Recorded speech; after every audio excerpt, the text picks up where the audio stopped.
अगर आपने shark tank India देखा होगा तो उसमें एंट्री गेट के पास में छोटे छोटे प्लांटर में पूरे वॉल में एक ट्राई कलर का बहुत ही खूबसूरत प्लांट लगा होगा। तो आज मेरे पास वही प्लांट है जिसका नाम है वंडरिंग जू।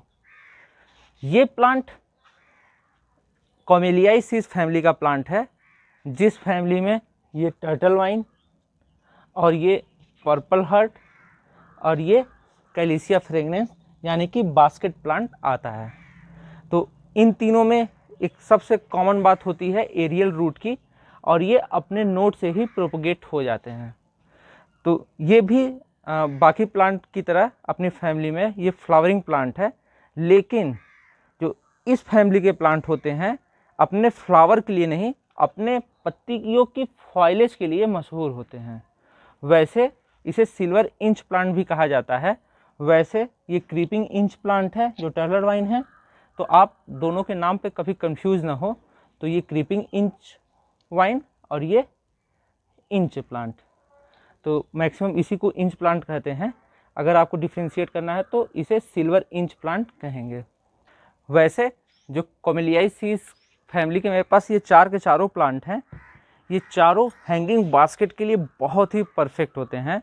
और ये जो वंडरिंग जू है ये बिल्कुल जैसे ये टर्टल वाइन आप देख रहे हैं, तो उसकी पत्तियां और ये जो स्टेम है ये नीचे की तरफ लटके हुए हैं, तो ठीक इसके भी स्टेम ये नीचे की तरफ लटकते हैं, तो जिसकी वजह से ये हैंगिंग बास्केट में बहुत ही अच्छा लगता है और ये बहुत ही घना हो जाता है बुशी। मैंने ये टर्टल वाइन और ये वंडरिंग जू दोनों साथ में ही लिया था, और ये तीसरा महीना है और मैंने इन्हें छोटे से पॉली बैग में लिया था। तो उसमें से एक स्टेम मैंने नोट तोड़ करके लगा दी थी दोबारा, तो उसमें भी ये देखिए कितने सारे हो गए हैं। यानी कि ये बहुत ही फास्ट ग्रोइंग प्लांट है, और ये एक प्लांट से आप दर्जनों प्लांट मुश्किल से 2 से 3 महीने के अंदर ही बना ले जाएंगे। और ये भी इस फैमिली का वैसे जितने भी प्लांट होते हैं ये सारे के सारे फ्लावरिंग ही होते हैं। और जो इसका फ्लावर होता है वंडरिंग जू का, ये काफ़ी हद तक मिलता जुलता पर्पल हार्ट के फ्लावर की तरह होता है, लेकिन इसका फ्लावर थोड़ा लाइट पिंक में होता है। लेकिन फ्लावरिंग जो है वो बहुत ही कम होती है, खास करके आप अगर इस तरीके से हैंगिंग बास्केट में लगाते हैं। लेकिन इसकी जो फॉइलेज है वो देखने में बहुत खूबसूरत होती है। वैसे इसकी जनरली 3 वैरायटीज़ आती हैं। पहला ये ट्राई कलर वाला, जिसमें ये हल्का ये सिल्वर, ग्रीन और पर्पल कलर होता है। वैसे मेरा ये छाँव में होने की वजह से इसका भी थोड़ा वेरिएशन कम हो गया है, तो मैं बताऊंगा कि इसका जो नेचुरल कलर है वो वेरीगेटेड वाला वो कैसे लें, वो भी इसी वीडियो में। और दूसरा जो वैरायटी है वो पर्पल हार्ट वैरायटी है। तो जो उसकी पत्तियां होती हैं, जैसे ये आप देख रहे हैं, ये बैक में इसकी पत्ती प्योर पर्पल की तरफ है, फ्रंट में तो ऐसे ही है, बैक में इस तरह पर्पल। तो जो वो वैरायटी है वो इस तरीके से पर्पल ही होती है पूरी पूरी पत्ती। और तीसरा इसकी सिल्वर वैरायटी होती है, जिसमें ये ग्रीन और सिल्वर का शेड होता है, उसमें ये पर्पल कलर नहीं होता है।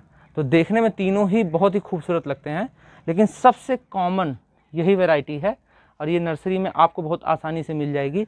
और ये मैंने प्लांट लगभग 50 रुपये में लिया था प्राइवेट नर्सरी से।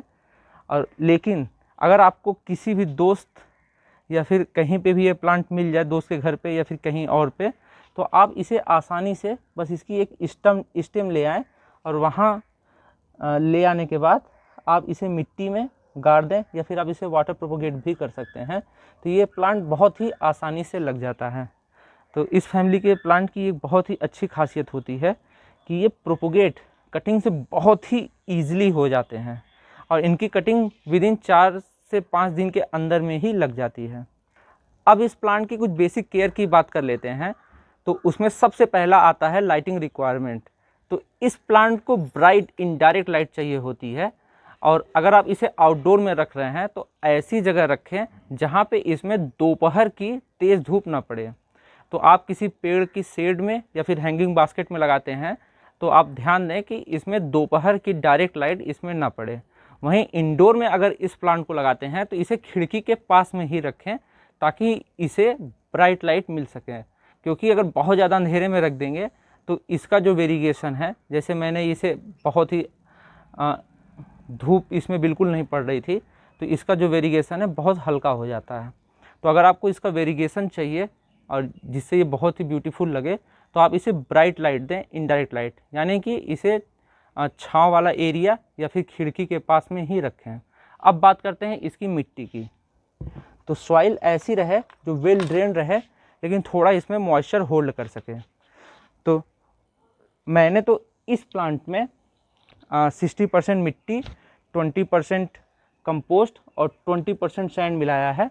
लेकिन आपके पास अगर कोकोपीट है तो उसका मैं बता देता हूँ, क्योंकि कोकोपीट अगर आप मिलाते हैं तो आपको फ्रीक्वेंट वाटरिंग नहीं करनी पड़ेगी।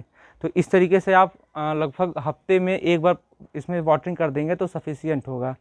तो इसके लिए जो बेटर सॉइल मिक्सचर है वो है 40% सॉइल, 20% कोकोपीट और 20% जो गोबर की खाद और 20% सैंड।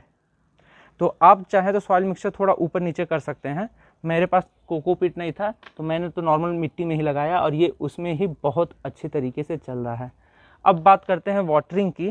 तो इस फैमिली के जितने भी प्लांट हैं ये सेमी सक्युलेंट होते हैं, यानी कि जो इनकी स्टेम होती है, मैं आपको दिखा रहा हूँ तोड़ करके, ये कुछ इस तरीके से। तो ये देख रहे हैं, ये इसमें हल्का सा वाटर जो है ये रिटेन रहता है। तो ये थोड़ा बहुत ड्रॉप टॉलरेंट भी होते हैं, यानी कि अगर इसमें आप 2-4 दिन तक पानी ना मिले तब भी ये प्लांट आराम से सरवाइव कर ले जाएंगे। वैसे मैं तो अपने प्लांट में जब ये थोड़ी मिट्टी इसकी सूख जाती है तब मैं इसमें अच्छे से वाटरिंग करता हूँ, यानी कि लगभग 3-4 दिन में जब भी दिखता है तो इसमें पानी दे देता हूँ। हाँ, ठंडियों में पानी की जो फ्रीक्वेंसी है बहुत कम कर दें। अब बात करते हैं इसके खाद की। तो मैंने अपने प्लांट को तो अभी हाल फिलहाल में ही लगाया है, लेकिन अगर आपका प्लांट थोड़ा भी पुराना हो जाएगा तो उसके प्लांटर में आपको थोड़ी भी जगह नहीं मिलेगी जिससे आप खाद डाल सकें। तो हैंगिंग बास्केट के लिए जो सबसे बेहतरीन होता है खाद, वो लिक्विड खाद होता है। जैसे मैंने ये बनाया है, तो मैंने ये गोबर के उपले से बनाया है। तो आप उपले को पानी में भिगो करके 2-3 दिन तक रख दें और ये खाद तैयार हो जाती है। लेकिन आपके पास अगर वर्मी कंपोस्ट है या फिर दूसरी गोबर की खाद है तो उसको भी आप इस तरीके से 2-3 दिन भिगो कर रख सकते हैं। और उसके बाद आप इसमें 10 गुना ज़्यादा पानी मिला करके इसे डाइल्यूट कर लें और फिर लगभग 200 से 300 ml इसमें डाल दें। वैसे आप चाय पत्ती जो होती है घर में यूज्ड, उसको भी इसमें डाल सकते हैं, वो भी खाद की तरह काम करता है। अब अपने आखिरी पॉइंट पे आते हैं, जो है इस प्लांट का प्रोपोगेशन। तो आप देख रहे हैं कि इसके हर एक नोड पे इसकी बहुत सारे एरियल रूट्स निकल आई हैं। वैसे एरियल रूट ना भी निकली हो तब भी आप कम से कम 3-4 नोड्स को ले लीजिए, मतलब कि 4-5 इंच का, और उसे प्लांट से तोड़ लीजिए और इन नोडों को आप मिट्टी में दबा दीजिए। बस ये प्लांट आपके घर में ज़रूर लग जाएगा। और ये देखिए, ये इस तरीके से ये आगे बढ़ता गया और जहाँ जहाँ इसको मिट्टी मिली तो ये वहाँ पे उसमें इसका रूट पकड़ लिया और ये इतने बड़े रूट हो गए। तो आप इसी तरीके से आप चाहें तो इसे तोड़ करके कहीं से भी, यहाँ से, इसमें तो बहुत सारे रूट हैं, तो किसी भी रूट को अगर आप दबा देंगे तो आसानी से ये प्लांट लग जाएगा आपके घर में। तो इस प्लांट का वीडियो बस इतना ही। जल्दी मिलते हैं नए प्लांट की वीडियो के साथ में, तब तक के लिए बाय बाय।